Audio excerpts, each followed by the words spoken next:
नमस्कार दोस्तों। आप सभी का स्वागत है हमारे चैनल वास्तु सफर में। दोस्तों, अगर आप भी अपनी लाइफ में कुछ नया सीखने की चाह रखते हैं तो अब भी हमारे चैनल वास्तु सफर को सब्सक्राइब कर ले दोस्तों। जय माता दी नवरात्रि कन्याओं को समर्पित है। कन्या पूजन करने से हमारे अगले पिछले पाप, राहुल दोष, पितृदोष काल, सर्प दोष, गरीबी का दोष और हमारी समस्त पीड़ा दूर होती है। दुख दर्द दूर होते हैं, हर कष्ट दूर होते हैं, गृह क्लेश हमारे जीवन से हमेशा के लिए दूर हो जाते हैं। पितृदोष मनुष्य के ऊपर एक बार लग जाए तो वह घर नष्ट हो जाता है। मृत्यु घर में होती रहती है तो पितृदोष भी यहां पर दूर हो जाता है। हृदय को सुकून मिलता है, घर में खुशियां आती हैं तथा अकाल मृत्यु घर में कभी नहीं होती। कन्या पूजन को गरीब से गरीब व्यक्ति को भी अवश्य करना चाहिए दोस्तों। देखिए, चैत्र नवरात्रि 2025 में इस बार 30 मार्च दिन रविवार से लेकर 6 अप्रैल तक चलेंगे। कन्या पूजन 2025 में चैत्र नवरात्रि में कब करना है, आइए अब वह भी आपको बता देते हैं। आपको बता दें, 4 अप्रैल दिन शुक्रवार को सप्तमी तिथि मनाई जाएगी। कई लोग सप्तमी में भी कन्या पूजन करते हैं और चैत्र नवरात्रि की अष्टमी 5 अप्रैल दिन शनिवार को मनाई जाएगी। और जबकि राम नवमी या नवमी 6 अप्रैल को है, आप चाहे तो अष्टमी और नवमी इन दोनों तिथियों में कन्या पूजन कर सकते हैं। सर्वश्रेष्ठ और उत्तम होता है। ऐसे में आप अष्टमी और नवमी में इन दोनों समय में कन्या पूजन हर हाल में अवश्य ही कर देना। शास्त्रों में 9 दिनों के नवरात्रि को बहुत ही शुभ और मंगलकारी माना जाता है और वहीं 8 दिनों के नवरात्रि को अच्छा नहीं माना जाता। ऐसे में 10 दिनों के नवरात्रि बहुत ही शुभ माने गए हैं। शास्त्रों के अनुसार नवरात्रि के दिनों में माता रानी का पूजन करने से, कन्या पूजन करने से मां अभय वरदान प्रदान करती हैं। कुंडली में जो कष्ट होते हैं उन्हें ठीक कर देती है। श्रीधर की तरह ही सच्चे हृदय वाले व्यक्ति के सभी कष्टों का निवारण मां शीघ्र ही करती है। मां की उपासना से विनम्रता का विकास होता है। सभी कष्ट, दरिद्रता, दुख कष्ट नष्ट हो जाते हैं। नवरात्रि में माता रानी का व्रत और पूजन किया जाता है, लेकिन नवरात्रि के दौरान सबसे ज्यादा महत्व होता है कन्या पूजन का। दोस्तों, कन्या रानी जो होती हैं, फूल की पंखुड़ियों की तरह नाजुक होती हैं। कन्या पूजन सर्वोप्रिय है, श्रेष्ठ है। कन्या के रूप में स्वयं जगदम्बा देवी, माता वैष्णो 9 देवियां अर्थात समस्त ब्रह्मांड इनके शरीर के कण कण में वास करते हैं। बहुत कम लोग जानते हैं, 33 कोटि देवी देवताओं का वास होता है कन्याओं के मस्तक पर। कन्या चाहे छोटी हो चाहे बड़ी हो, वह सदैव पूजनीय है, मां के समान मानी जाती है। दोस्तों, माना जाता है व्रत और उपासना से माता रानी इतना प्रसन्न नहीं होती है जितना कि कन्या पूजन से होती है। नवरात्रि में छोटी छोटी कन्याओं को माता रानी का स्वरूप माना जाता है। कन्याओं को भोग लगाया जाता है, उन्हें प्रसन्न किया जाता है और बदले में आशीर्वाद मांगा जाता है। कन्याओं को प्रसन्न करने के लिए गिफ्ट आदि उपहार वगैरह दिए जाते हैं। माना जाता है अगर कन्याओं को कोई भेंट दी जाए और वह उसे खुशी खुशी स्वीकार कर ले तो इसका मतलब है माता रानी अर्थात माता वैष्णव ने वह भेंट स्वीकार कर ली। जिन पर कन्याएं प्रसन्न होती हैं तो समझो उन्हें माता रानी का आशीर्वाद मिल गया और माता रानी की कृपा से उन्हें मुंह मांगा वरदान प्राप्त होता है। कन्या पूजन कोई मामूली पूजन नहीं होता। समस्त ब्रह्मांड में जो पूजा होती है उनसे बढ़कर कन्या पूजन को माना जाता है।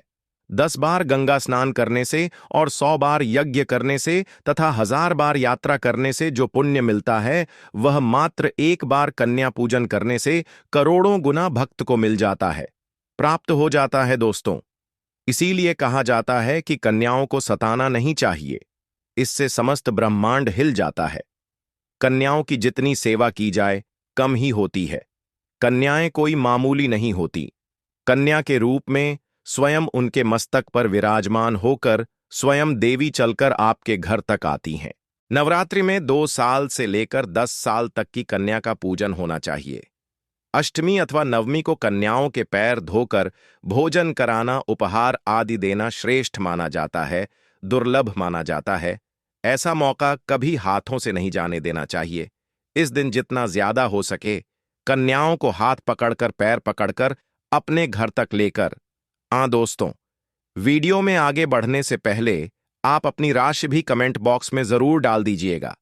यदि हमारे पास कोई उपाय होगा तो वह आकर हम आपके कमेंट के रिप्लाई में बता देंगे। कोई भी राशि के अनुसार अगर उपाय करता है तो माता वैष्णव बड़ी प्रसन्न होती है और ऐश्वर्य धन प्रदान करती है, माला माल बना देती है। इसीलिए राशि कमेंट में जरूर छोड़ें। और हां, माता को एक लाइक जरूर करें। लाइक करने में कंजूसी ना करें। दोस्तों, कैसे करें? कन्याओं का स्वागत। कन्या जब आपके घर आए तब सभी के पैरों को दूध और पानी से उनके पैरों को धुलाना चाहिए। खासकर मर्दों को कन्याओं के पर आवश्यक धोने चाहिए। इससे मैया वैष्णव प्रसन्न होती हैं। दोस्तों, फिर उसके बाद कन्याओं को किसी साफ जगह पर जमीन पर कपड़ा बिछाकर बैठाना चाहिए। उनके माथे पर अक्षत फूल और कुमकुम लगाना चाहिए। फिर उसके बाद भोजन ग्रहण करवाना चाहिए। लेकिन हमेशा याद रहे, कन्याओं की थाली में 3 पूरियां कभी न रखें। इसे शुभ नहीं, घोर अशुभ माना जाता है। 3 पूरियां तथा 3 रोटियां मरने वाले व्यक्ति के लिए निकाली जाती हैं और जेल में कैदियों के लिए दी जाती हैं। ऐसे में कन्याओं को उनकी थाली में 3 पूरी कभी ना दें, लेकिन 1-2 करके पूरियां दे सकते हैं।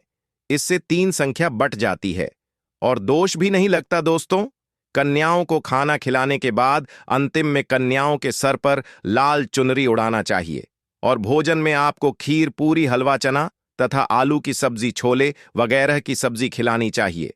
पनीर आदि भी खिलाया जा सकता है। वैसे माता रानी का प्रिय भोजन खीर, हलवा, पूरी और छोले आदि ही हैं। लेकिन भूल से भी लहसुन और प्याज का इस्तेमाल कभी ना करें, अन्यथा अनर्थ हो जाएगा। अक्सर कई लोग कन्याओं को कुरकुरे का पैकेट, चिप्स वगैरह का पैकेट खिलते हैं, जो कि घोर अनर्थ माना जाता है, क्योंकि इसमें लहसुन प्याज का इस्तेमाल होता है, जिसके कारण आपका व्रत खंडित हो सकता है। मां दुर्गा क्रोधित हो सकती हैं। जहां आपने 9 दिनों तक लहसुन प्याज का परहेज किया, लेकिन आपकी एक गलती पूरे व्रत को खंडित कर सकती है। इतना भी नादान नहीं बनना चाहिए कि माता रानी रूष्ट हो जाए और कन्याओं को भी अशुद्ध होना पड़े। कन्याओं को डब्बा बंद कोई भी ऐसी चीज ना खिलाएं जिसमें लहसुन प्याज होता है। कई चीज तो ऐसी होती है मार्केट में जिसके अंदर लहसुन प्याज का इस्तेमाल होता है। ऐसा आप कभी मत करना दोस्तों। कई लोग कन्या पूजन में खाना घर पर नहीं बनाते और मार्केट से रेडीमेड लाकर ही खिलते हैं तथा दही जलेबी खिलाते हैं, जो कि शुभ नहीं माना जाता। दोस्तों, ऐसा खाना वह लोग खिलाते हैं जिनके घर में मान लीजिए कोई दुर्घटना आदि हो गई है या घर में कोई बीमार है या कोई मुसीबत है, तब वह ऐसा करते हैं। लेकिन अगर आप स्वस्थ हैं, आपको कोई पीड़ा नहीं है, तो ऐसा भूल कर भी नहीं करना चाहिए। माता रानी दही जलेबी नहीं, आपके हाथों का बना भोजन खाना चाहती है, आपका प्यार चाहती है। फिर चाहे आप घर में एक ही पूरी क्यों ना बनाएं माता के लिए, पर आप स्वयं ही अपने हाथों से माता रानी को भोजन खिलाएं। देखिए, भले ही आप दही जलेबी भी खिला सकते हैं, परंतु माता को घर का बना हुआ शुद्ध भोजन ही अति प्रिय है। खासकर नवरात्रों के दौरान घर में पक्का खाना अवश्य बनाना चाहिए। माता रानी बहुत प्रसन्न होती है। घर का बना पक्का खाना ही कन्याओं को खिलाना चाहिए। हमेशा याद रखें, कन्याओं को प्लास्टिक के बने दोने में खाना नहीं खिलाना चाहिए। ऐसे बर्तन पूजा पाठ के लिए शुभ नहीं, अशुभ होते हैं, क्योंकि प्लास्टिक के ज्यादातर बर्तन जो होते हैं जानवरों की हड्डियों द्वारा बनाए जाते हैं। इसीलिए ऐसा पाप मत करना। कन्याओं को हमेशा स्टील के बर्तन या पत्तों से बने बर्तनों में ही भोजन कराना चाहिए। बहुत ही शुभ माना गया है। अगर पेड़ के पत्ते में भोजन कराते हैं तो माता अभय वरदान प्रदान करती है। दोस्तों, एक और बात हम आपको बताने वाले हैं कि यदि नवरात्रों के समाप्त होने के बाद यदि बीच में कन्या पूजन में शुक्रवार का दिन पड़ जाए तो कन्याओं को कोई भी खट्टी चीज नहीं खिलाना चाहिए, क्योंकि शुक्रवार का दिन माता संतोषी को समर्पित होता है और माता संतोषी नवरात्रों के दिनों में सक्रिय अवस्था में होती है, यानी वह भी 9 देवियों के साथ में आपके घर में आती है। इसीलिए कन्याओं को भूलकर भी शुक्रवार का दिन अगर पड़ जाए तो खट्टी चीज घर में नहीं बनाना चाहिए और कन्याओं को भी खट्टी चीज नहीं खिलाना चाहिए। घोर पाप लगेगा। आपका किया कराया सब बर्बाद हो सकता है। खट्टी चीजों से माता संतोषी रूष्ट हो सकती हैं, चिढ़ सकती हैं, आपको श्राप दे सकती हैं। इसीलिए नादान ना बने दोस्तों। भोजन कराने के बाद कन्याओं की थाली में एक लौंग जरूर रखना चाहिए, क्योंकि लौंग देवी शक्ति तथा दुर्गा मां को बहुत प्रिय है। लौंग माता शक्ति का प्रतीक होती है। लौंग में नवदुर्गा का वास होता है। इन 9 दिनों में माता रानी को लौंग का भोग ही लगाया जाता है, तो खाना खाने के बाद कन्याओं को लौंग अवश्य अर्पित करें। माता रानी को अमृत से बढ़कर लौंग प्रिय है, इसीलिए कन्याओं को थाली में चुपचाप एक लौंग जरूर रख दें। आपका भाग्य चमक जाएगा। माता लक्ष्मी आपके जीवन में धन की कोई भी कमी नहीं होने देंगी। दोस्तों, आपको बता दें, कन्याओं को उपहार में क्या दें। कन्याओं को खुश करने के लिए उनकी थाली में दक्षिणा डालें, ताकि आपके घर में संपन्नता बनी रहे तथा धन की कोई भी कमी ना हो। कन्या जब आपके घर से खुशी खुशी धन लेकर जाती है, तो वह भी आपको खुशी खुशी कई गुना आपको धन प्रदान करती है। इस समय कंजूसी मत करना। खुशी खुशी कन्याओं को धन अवश्य देना। कन्याओं को कोई सुंदर गिफ्ट दे सकते हैं। शास्त्रों में बताया जाता है कि कन्या जितना खुश होती है, माता रानी उतना ही जल्द फल की प्राप्ति प्रदान करती है। ऐसे में आप कन्याओं को चॉकलेट बॉक्स दे सकते हैं तथा खूबसूरत कपड़े दे सकते हैं। याद रहे, काले कपड़े ना दें और स्टील के बर्तन भी गिफ्ट के तौर पर दे सकते हैं। याद रहे कि कन्याओं को लोहे का कोई भी सामान नहीं देना चाहिए, नहीं तो राहु केतु का प्रभाव आपके जीवन में प्रवेश कर जाएगा। राहु काल तथा राहु दोष आपको लग जाएगा। आप बर्बाद भी हो सकते हैं। दोस्तों, जब कन्या अपने घर के लिए प्रस्थान करें, तो उनके चरण जरूर छू लें और अपने मन में अपनी प्रार्थना को पूरा करें। सच्चे दिल से मांगी हुई मुराद माता रानी अवश्य ही पूरी करती है। सच्चे दिल का मतलब होता है मन में कोई भी लालच ना हो, और अगर वह लालच माता को पाने के लिए बन जाए तो उसे बोलते हैं सच्ची श्रद्धा और सच्ची भक्ति। ऐसी भक्ति के आगे स्वयं 33 कोटि देवी देवता आपको नमस्कार करते हैं। दोस्तों, नवरात्रों के दिनों में अगर मिल जाए आपको यह संकेत, तो समझो मां दुर्गा आपके घर में आ चुकी है। यह संकेत बताते हैं मां दुर्गा का आशीर्वाद आपको प्राप्त होने वाला है। तो आइए शुरू करते हैं।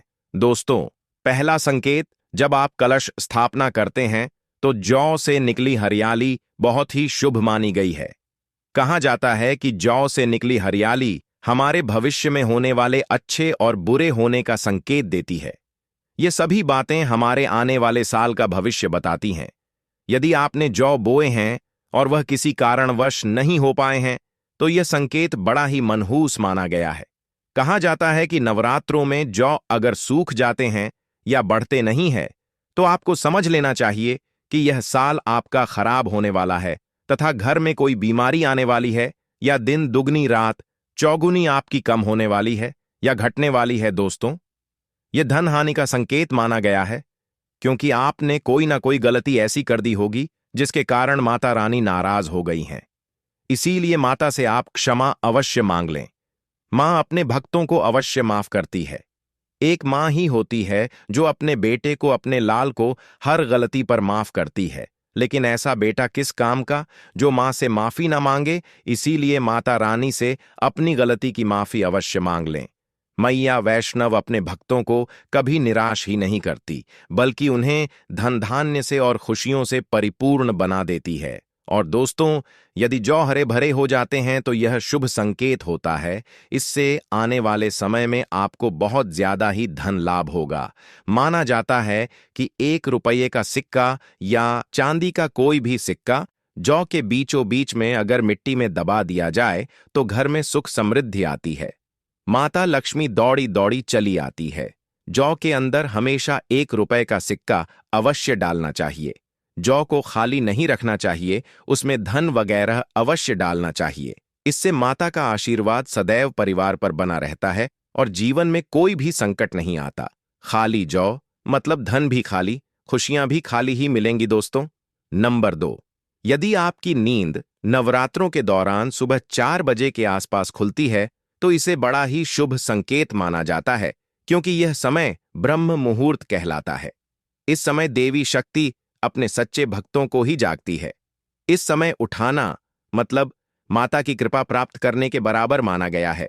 यह संकेत बताते हैं कि माता की सच्ची भक्ति का प्रभाव आपके ऊपर हो चुका है और माता रानी आपको जल्दी ही कोई खुशखबरी देने वाली है। मां आपकी सच्ची भक्ति से बहुत खुश हैं।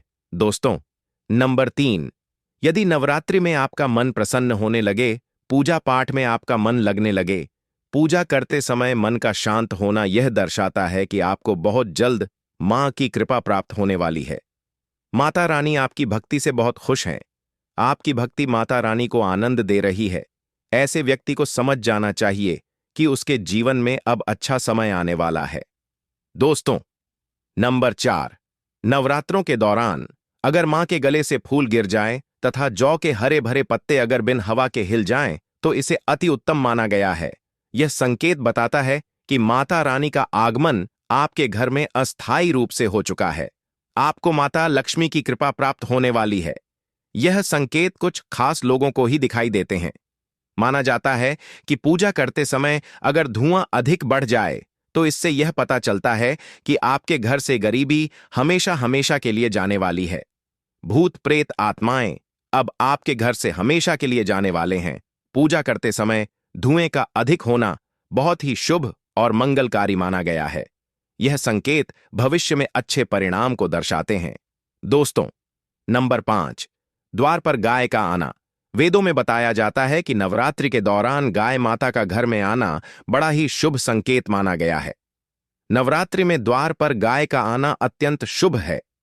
यदि आपके भी द्वार पर गाय आती है तो गाय के माथे पर कुमकुम लगाना ना भूलें तथा गाय को रोटी जरूर खिलाएं।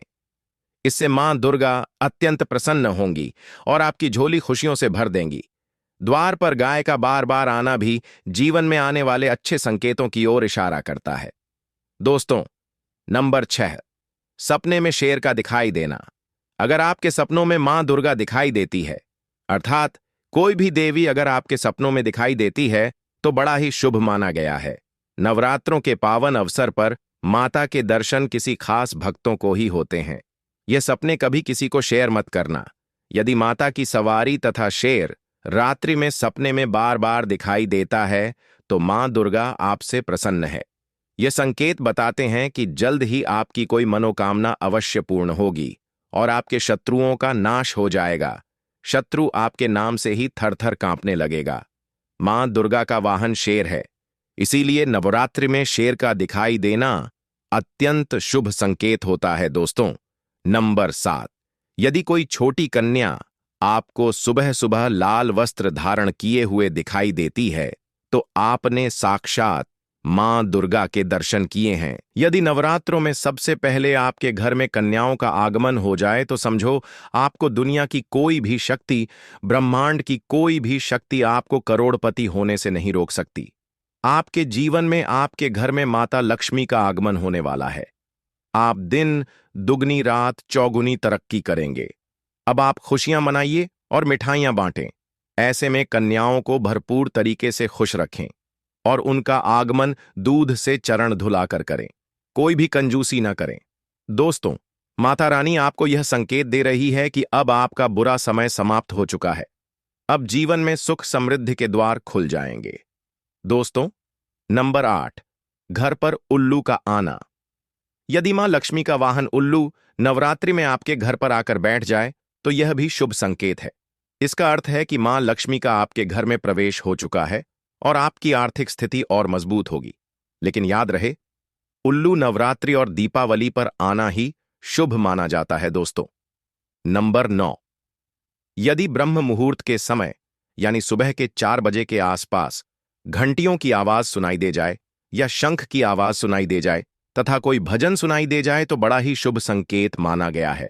इससे यह पता चलता है कि माता रानी आपकी भक्ति से बहुत प्रसन्न है और आपके जीवन में सभी नकारात्मकता का नाश होने वाला है तथा माता लक्ष्मी की कृपा आपको प्राप्त होने वाली है। दोस्तों, नवरात्रों के दौरान घर में काली चींटियों का दिखाना, लंबी लंबी लाइन बनाकर मुंह में खाना ले जाते हुए चींटियों को देखना अच्छा संकेत माना गया है। और यदि मंदिर में पूजा करते समय कोई छिपकली आदि दिखाई दे जाए या मंदिर के स्थान की ओर छिपकली चली जाए तो बड़ा ही शुभ संकेत माना गया है। इससे यह पता चलता है कि आपको माता लक्ष्मी की कृपा प्राप्त होने वाली है। मां का आशीर्वाद आपको मिलने वाला है। नवरात्रों के दौरान मंदिर में छिपकली का दिखना बहुत ही शुभ संकेत माना गया है। आपकी भक्ति का फल आपको शीघ्र ही मिलने वाला है, क्योंकि छिपकली को माता लक्ष्मी का प्रतीक माना गया है। किसी शुभ अवसर पर छिपकली का दिखना मंगलकारी माना गया है और नवरात्रि में छिपकली का मंदिर में दिखना साक्षात देवी लक्ष्मी का स्वरूप माना गया है। दोस्तों, अगर आप वाकई में मां वैष्णो की कृपा पाना चाहते हैं तो कमेंट बॉक्स में लिखें, जय माता दी, माता रानी, धन्यवाद।